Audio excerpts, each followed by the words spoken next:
आज के इस वीडियो में हम डिस्कस करेंगे worst torture ever exist in history के बारे में। और ये सब टॉर्चर काफ़ी ज़्यादा ब्रूटल तरीके से परफॉर्म किए जाते थे।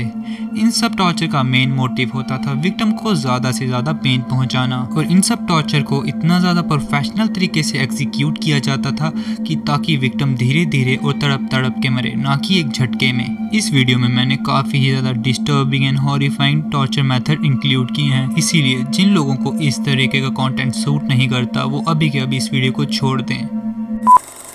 स्पेनिश डंकी, ये पनिशमेंट मोस्टली यूरोपियन कंट्री में यूज़ हुआ करती थी। इसमें एक वुड होती थी जो कि ट्रायंगुलर शेप की होती थी, और इसका जो टॉप साइड होता था वो काफ़ी ही ज़्यादा शार्प हुआ करता था, और वहीं पे विक्टिम को जिंदा बिठा दिया जाता था। विक्टिम को इसके ऊपर प्रॉपर तरीके से बिठाया जाता था और बांधा जाता था ताकि वो इसके ऊपर से नीचे ना गिर जाए। और ये प्रोसेस काफ़ी ही ज़्यादा पेनफुल होता था, पर इतना ही काफ़ी नहीं था। इसके दौरान विक्टिम के दोनों पैरों में वेट डाला जाता है धीरे धीरे, और उस वेट को धीरे धीरे इंक्रीज किया जाता है, जिससे कि उस वुड के टॉप साइड पे जहाँ पे वो सबसे ज़्यादा शार्प है वहाँ पे प्रेशर और बढ़े और विक्टिम और एक्सट्रीम लेवल ऑफ पेन को झेले। इस टॉर्चर से विक्टिम की डेथ भी आसानी से नहीं होती थी। इस टॉर्चर को कई सारे विक्टिम ने काफ़ी दिन तक सरवाइव किया है, और उस पूरे टाइम पे उन्होंने फेस की है अनइमेजिनेबल पेन। इस टॉर्चर का मेन मोटिव विक्टिम की जान लेना नहीं था। इस टॉर्चर का मेन मोटिव था विक्टिम को ज़्यादा से ज़्यादा पेन पहुंचाना और उसे मेंटली और फिजिकली ज़्यादा से ज़्यादा टॉर्चर करना।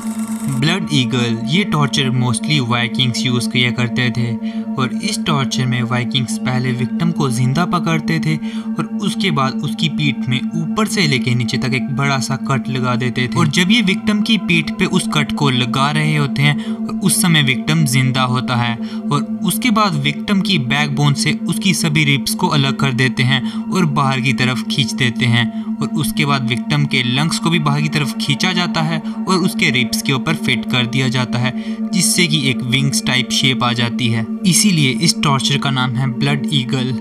और कई बार तो विक्टिम को जहाँ पे कट लगाते थे उसी जगह पे नमक का भी इस्तेमाल किया जाता था, जिससे कि विक्टिम को और ज़्यादा पेन हो। ब्लड ईगल पनिशमेंट का मेन मोटिव था विक्टिम को जान से मारना और बाकी की सोसाइटी को बताना कि कोई भी अगर वाइकिंग के गॉड को डिसरिस्पेक्ट करेगा तो उसका ये हाल होगा।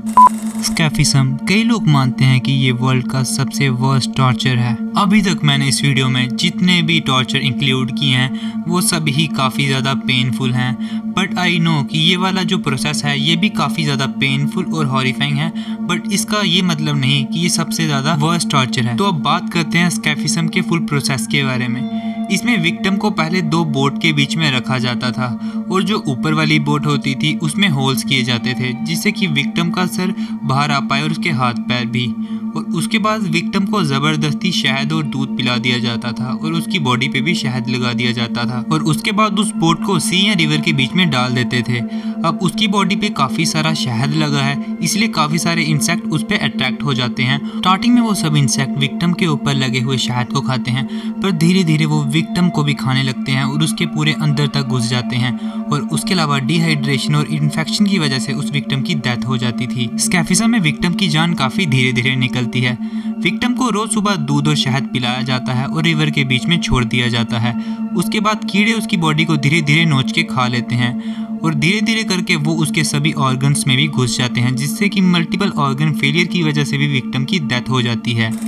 मेरे अकॉर्डिंग ये टॉर्चर काफ़ी ही ज़्यादा ब्रूटल है। इसका नाम है फ्लेइंग। इस टॉर्चर में विक्टिम को सबसे पहले जिंदा पकड़ के उसकी बॉडी से पूरी स्किन को छील के अलग कर दिया जाता है, और इस सब के दौरान विक्टिम को किस लेवल का पेन होता होगा उसको हम इमेजिन भी नहीं कर सकते हैं। और ये टॉर्चर मोस्टली एनिमीज को और करप्टेड लीडर्स को दिया जाता था, और उनकी स्किन को गेट या तो वॉल पे टांग दिया जाता था, जिससे कि वो बाकी के लोगों को बता पाए किसी ने रूल ब्रेक किए या तो अपने देश से गद्दारी की तो उसका क्या हाल होगा। जब विक्टिम की बॉडी से स्किन को अलग कर दिया जाता है उसके कुछ ही देर बाद विक्टिम की डेथ हो जाती है due to blood loss, pain and massive shock की वजह से।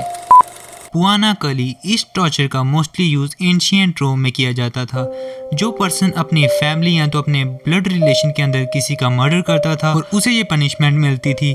इसमें एक लेदर के बैग के अंदर विक्टिम को जिंदा डाल दिया जाता था और उसके साथ डॉग, स्नेक्स, मंकी और चिकन जैसे एनिमल को भी उसके साथ डाल दिया जाता था, और उसके बाद उस लेदर बैग को रिवर या तो सी के ऊपर फेंक दिया जाता था और इसके बाद विक्टिम की डेथ हो जाती थी। और उसके पीछे का मेन रीज़न होता था सफोकेशन, क्योंकि उस छोटे से बैग को ऊपर से बंद कर दिया होता है और अंदर सिर्फ एनिमल्स होते हैं, उसके अलावा डर की वजह से और उसके अलावा एनिमल के काटने की वजह से। आपको इन सब टॉर्चर में से सबसे ज़्यादा डार्क टॉर्चर कौन सा लगा कमेंट में ज़रूर बता देना।